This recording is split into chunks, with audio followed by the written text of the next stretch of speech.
दोस्तों, एक तरफ तो अमित शाह को लोग चाणक्य कहते हैं, लेकिन दूसरी तरफ राहुल गांधी के खेमे में भी एक चाणक्य है। कोई उन्हें चाणक्य कहता है, कोई संकट मोचक कहता है।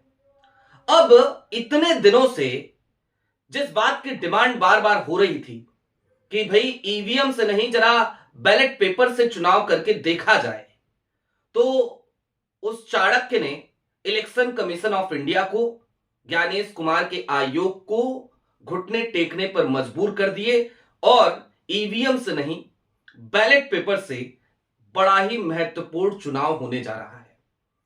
हालांकि वो राज्य कांग्रेस शासित है, लेकिन जैसे ही ये फैसला आया, ये आदेश आया चुनाव आयोग की तरफ से कि हम आगामी 2026 में ये वाला चुनाव बैलेट पेपर से कराएंगे, भारतीय जनता पार्टी बुरी तरीके से बौखला गई।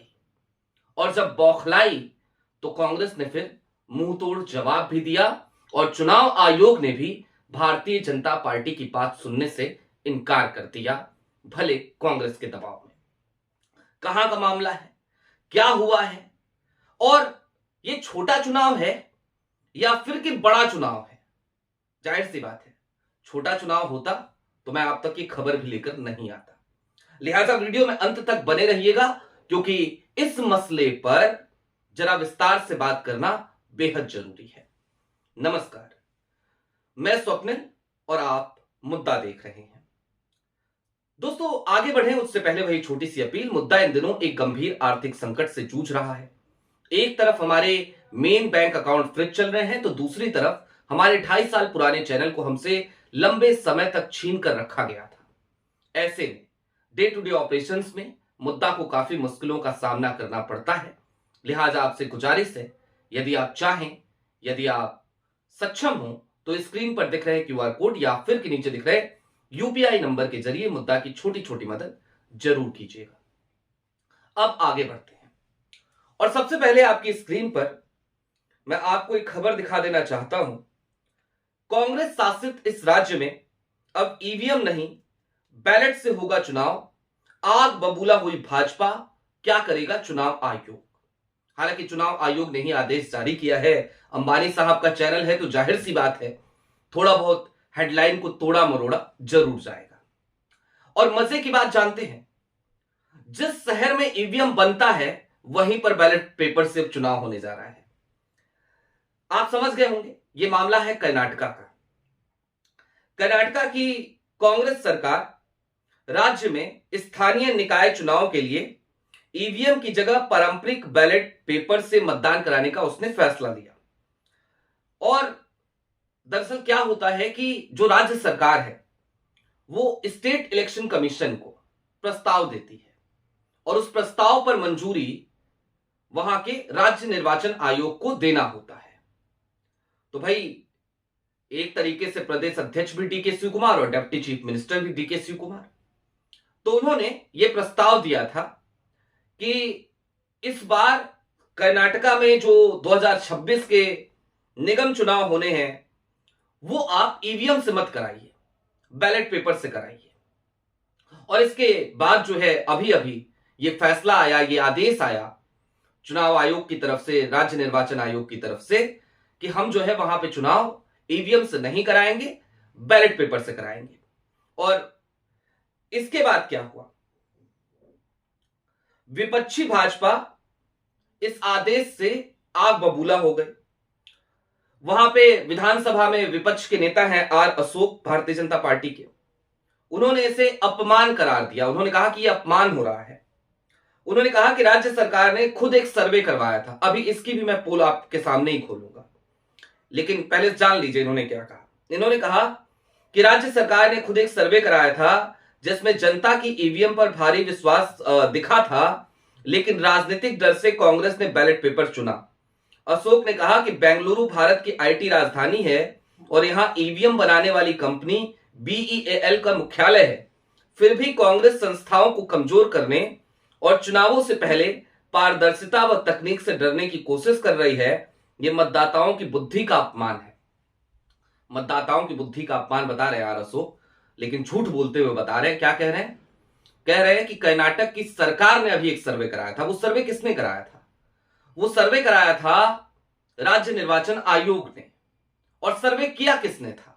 वो सर्वे एक ऐसे एनजीओ ने किया था जिस एनजीओ के कर्ता धर्ता पीएमओ में कार्यरत हैं, हाई फाई सैलरी लेते हैं, प्रधानमंत्री नरेंद्र मोदी के साथ काम करते हैं, उनकी एनजीओ है। उसने सर्वे कराया और राज्य निर्वाचन आयोग ने सर्वे करवाया, और किसके मत्थे मर दिया गया कि कर्नाटक सरकार ने कराया था। आपको याद होगा, हेडलाइंस छपी थी टेलीग्राफ में, खूब बवाल मचा था, हर जगह यही कहा जा रहा था कि जहां से वोट चोरी का आरोप राहुल गांधी ने लगाया जिस बेंगलुरु सेंट्रल पे, वहीं के लोगों ने कह दिया कि हमें ईवीएम पे भरोसा है। तो आर अशोक उसकी बात कर रहे थे। खैर, इसके बाद जो प्रियांक खड़गे हैं, आप सब जानते हैं, मल्लिकार्जुन खड़गे के बेटे हैं प्रियांक खड़गे, कर्नाटका सरकार में मंत्री हैं। उन्होंने कहा कि अमेरिका, ब्रिटेन, जर्मनी, फ्रांस और जापान जैसे कई उन्नत लोकतंत्र अभी भी बैलेट पेपर का इस्तेमाल करते हैं, जहां मजबूत ऑडिट सिस्टम है। खड़गे ने याद दिलाया कि कांग्रेस ने ही ईवीएम को दक्षता बढ़ाने के लिए पेश किया था, लेकिन भाजपा ने उन्हें हथियार बना लिया। उन्होंने कहा कि ईवीएम को ब्लैक बॉक्स बनाकर चुनाव की पारदर्शिता पर अब सवाल उठाए जा रहे हैं। खड़गे ने इसके आगे बताया कि कर्नाटक सरकार ने चुनाव आयोग को पत्र लिखकर ईवीएम का एथिकल हैकाथॉन कराने का प्रस्ताव दिया है, लेकिन अभी तक कोई जवाब नहीं आया। उन्होंने ईसीआई से पारदर्शी ऑडिट की मांग की। यह विवाद कांग्रेस की राष्ट्रीय स्तर पर ईवीएम विरोधी मुहिम का हिस्सा है, जहां राहुल गांधी वोट चोरी के आरोप लगाते हैं। कर्नाटक कैबिनेट ने पिछले साल ही राज्य चुनाव आयोग को बैलेट पेपर की सिफारिश की थी, और आयोग ने क्या कहा, राज्य निर्वाचन आयोग ने क्या कहा, वो भी जरा जान लीजिए। आयोग ने कहा कि कानून दोनों विकल्पों की अनुमति देता है, और उन्होंने स्वतंत्र अध्ययन के बाद बैलेट चुना।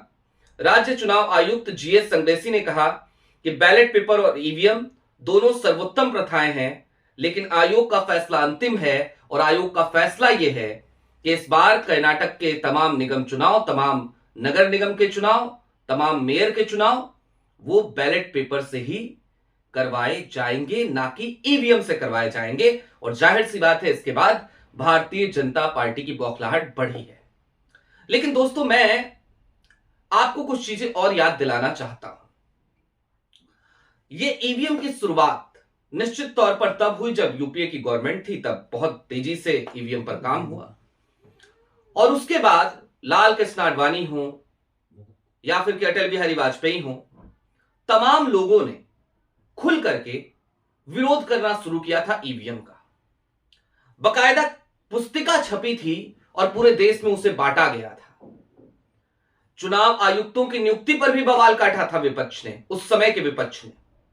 लेकिन आज जब मौजूदा विपक्ष कांग्रेस, समाजवादी पार्टी, तृणमूल कांग्रेस या कोई और अन्य दल, वो जब चुनाव आयोग की पारदर्शिता पर सवाल उठाते हैं, तो जवाब देने भारतीय जनता पार्टी आ जाती है। और आज की तारीख में जब डीके शिवकुमार की कोशिश के फलस्वरूप, सिद्धारमैया की कोशिश के फलस्वरूप राज्य निर्वाचन आयोग ने, ज्ञानेश कुमार के अधिकारी ने घुटने टेक दिए, मान ली विपक्ष की बात। वैसे तो नहीं मानती है, मानते ही है, चुनाव आयोग कहां मानता है बात विपक्ष की, लेकिन अगर मान ही लिया और मान लिया और कह दिया कि चलो ठीक है भैया, बैलेट पेपर से करा लेंगे चुनाव, तो अब फिर देखिए भारतीय जनता पार्टी के पेट में मरोड़। आर अशोक झूठ बोल रहे हैं, और झूठ क्या बोल रहे हैं कि वो सर्वे कर्नाटक सरकार ने कराया था, उसमें लोगों ने कहा था ईवीएम पे भरोसा है। अब चलते चलते कुछ चीजों को समझिए। दरअसल जब झूठ का आडंबर बहुत ज्यादा बढ़ जाता है, तो ऐसे ही छोटी छोटी रोशनी उसकी जरूरत होती है। जब अंधकार बहुत ज्यादा बढ़ जाए, तो टिमटिमाते दिए ही धीरे धीरे उस अंधकार को दूर करते हैं। लिहाजा हमें आज की तारीख में एक उम्मीद दिखती है, कम से कम अगर राज्य निर्वाचन आयोग किस राज्य में झुकता हुआ नजर आ रहा है और इस बात को स्वीकार कर रहा है, विपक्ष की इस मांग को स्वीकार कर रहा है कि चलो ईवीएम से नहीं, हम बैलेट से चुनाव करा देंगे आपके लिए। ये एक रोशनी की तरह है, टिमटिमाता हुआ एक दिया है। लेकिन हां, इन सबसे इतर सच्चाई तो यही है कि आज की तारीख का चुनाव आयोग जिस तरीके से विपक्ष को ट्रीट कर रहा है, या जिस तरीके से अपने दामन को चुरा रहा है, या फिर जिस तरीके से गलदोदई थिथरई बेशर्मी पे उतरा हुआ है, या फिर कि जिस तरीके से वो हर बात पर एक ही जवाब देता नजर आता है कि आप जो कह रहे हैं उसमें कुछ फैक्ट नहीं है, इससे चुनाव आयोग की विश्वसनीयता तो खत्म हो ही चुकी है। देश के लोकतंत्र पे लोग कितना और कब तक भरोसा करेंगे, यह भी एक बड़ा सवाल बनकर उठ रहा है। खैर, कर्नाटक में शुरुआत हुई है, तमाम चुनाव वहां पर अब होंगे बैलेट पेपर से। देखते हैं बैलेट पेपर से चुनाव होंगे तो क्या नतीजे आते हैं।